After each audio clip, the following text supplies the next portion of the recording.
and other people poured into me, teachers, friends, their parents.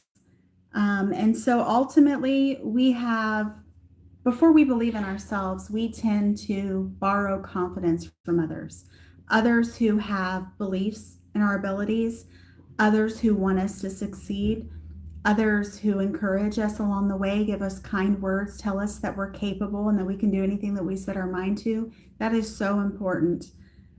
And the people who encouraged us continue to live on through us. They continue to remind us that we are capable, that we can do anything we set our mind to. And they encourage us and show us that we have people actually looking out for us.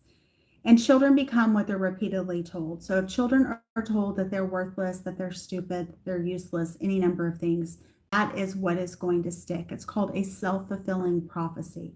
However, if we build up our children, we tell them how kind they are, how compassionate they are, how intelligent they are, that they can do anything that they set their mind to, that is going to be in their brain. That is the thing that you want them to latch onto and to believe in themselves. Because honestly, the negative criticism can actually also be a self fulfilling prophecy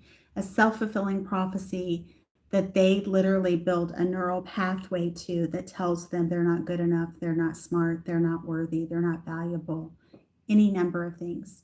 So you do not want to be the negative voice in a child's head that continues to narrate negative things to them. And ultimately, love shapes identity because love cuts through all bounds. To know that you are somebody's value, that you are valued by people, you are loved by people, you are cherished by people, that you actually mean a lot to them. Let me share a story with you. So, my grandfather passed away on May 29th, and I spent a lot of time with my grandfather and my grandmother. And they were fantastic people. I just have to say that. And I miss them a lot. So I just want to go into that too. But in going through some of his things, I found basically all my cards. He was born in like 1938, so he was a guy's guy. But I never realized how soft-hearted he was. For instance, he kept things like my calendars that I made calendars every year with photos of our kids. I sent him cards all the time. He would send me cards. He kept things such as when I graduated from law school, he kept that book. When I got sworn in at the Florida bar, he actually, my name wasn't on there for some reason, and so he wrote it in. Um, and so I just think about all those things. I never realized how soft hearted he was. Um, and I know that he loved me. I never had to doubt that because he told me. And that is invaluable to me because he was always telling me that I could do anything that I set my mind to. And I believed it. And he never let me say the word can't. And he even told my son that I was one of the most determined people that he knew. So looking back, I miss him. There's a big hole when you have like somebody who loves you that much and that fiercely and um, gives you that kind of encouragement and that kind of support. It can be extremely difficult to lose that person, not just because of what they've done for you, but because of who they were to you and how important they were to you. Um, and so, a huge power in being believed in. There's a huge power in people doing things for you because they want to and because they love you and because they want to see you succeed and be successful. Um, and love shapes identity. It shapes who you think you are, who you want to be, who you strive to be. So, who believed in you before you believed in yourself? Feel free to comment below. Part two, why some people feel like home. Some people aren't places, they're home. And for me, that was my grandparents. Emotional safety is so important, especially if you're wanting to have that person fully know you. You want to be honest about who you are. You want to be able to um, trust someone And emotional safety is extremely important, as well as this belonging, feeling like you have somebody who loves you and wants to be there for you and give you a sense of belonging. Certain people just calm our nervous system, right? Because they keep us calm, they encourage us, they love us, they don't incite us or make us feel bad about ourselves. They just give us a good, steady stream of just love. And there's a difference between being tolerated and being loved. Being tolerated, obviously, is not necessarily anything. I mean, you can tolerate anyone, right? But at the same time, being loved is a gift, a quiet gift. And we even carry people even after the loss of them. You know, I still carry him. I can still almost hear him at times. And it's been a catastrophic loss for me in some ways, and I'm still working through it. So who has always felt like home to you? Feel free to comment below. So now going to my true crime podcast. I'm an almost 18-year criminal defense attorney. Grace and Gavel is my true crime channel.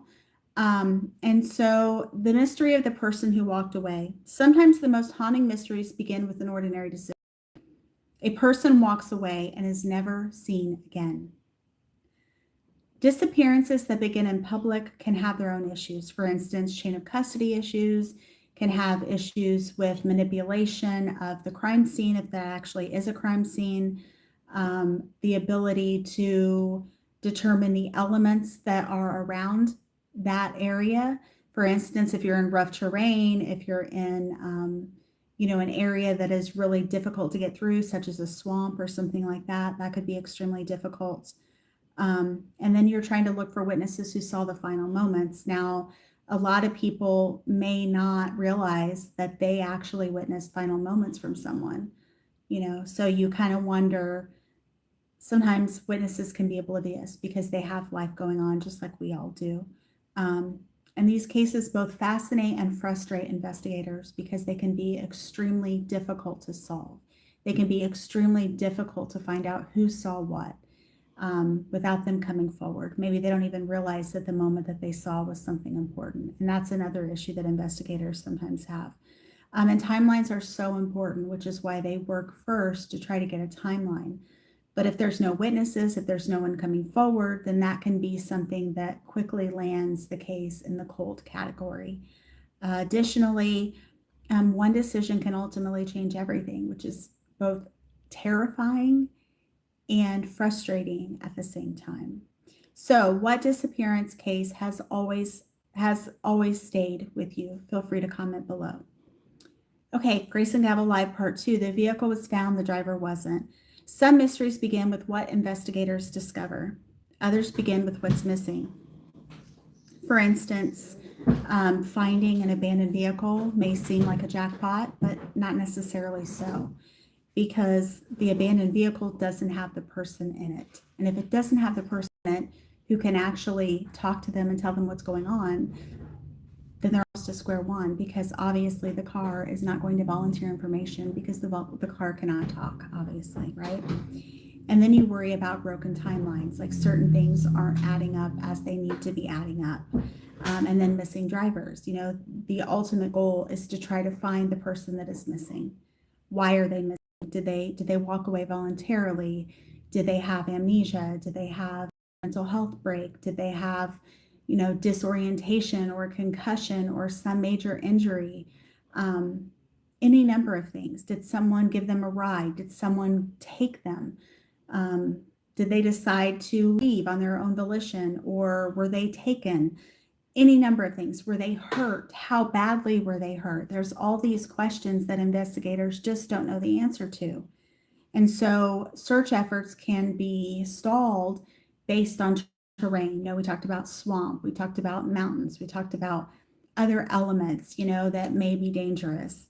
And ultimately, that's why these cases remain unsolved, because, you get out in the middle of nowhere and you don't really have a lot of information or a lot of witnesses. It's pretty remote. Good luck finding people who actually saw or want to talk about it.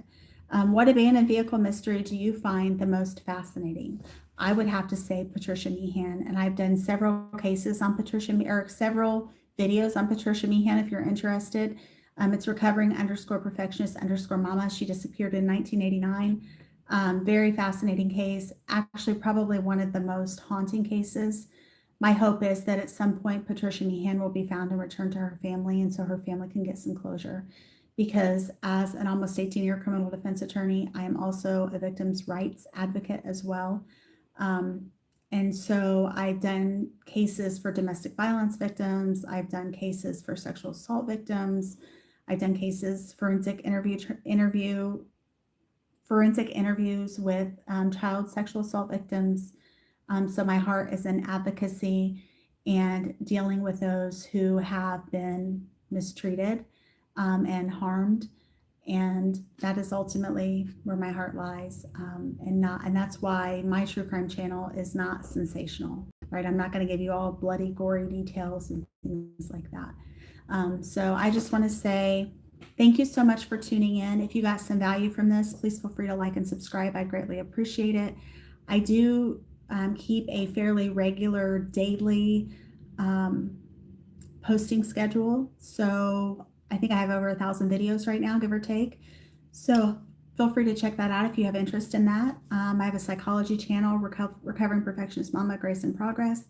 And then I also have Grace and Gavel, Where Truth Meets Compassion, which is the True Crime channel.